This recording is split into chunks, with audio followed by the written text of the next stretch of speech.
In today's video, I'm going to teach you how to create a flowchart using Figma. First, open your design file in Figma so you have a canvas ready to work on. Next, press Ctrl-K to open the Quick Actions search. From here, select Plugins and Widgets, then type flowchart into the search bar. Choose a flowchart option from the results. Click it and run it. If it's your first time using it, you may be prompted to install. Go ahead and complete that so the plugin can open. When the plugin window appears, you'll see a panel with a variety of common flowchart shapes. Click a shape you need and drag it onto your canvas. With the shape selected, you'll notice small arrow handles appear on all sides.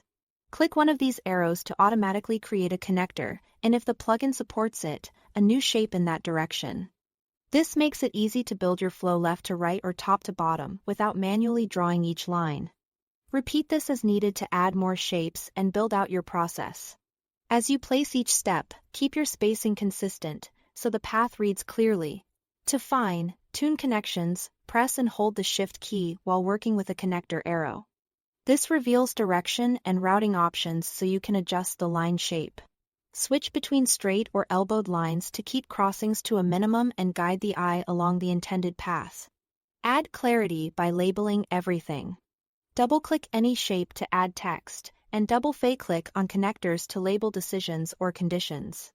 Use the toolbar to adjust fills, stroke styles, and text formatting. High contrast colors for key steps, consistent stroke weights, and readable font sizes will make your diagram easier to understand at a glance. If something feels crowded, nudge shapes slightly rather than shrinking type. Legibility should come first.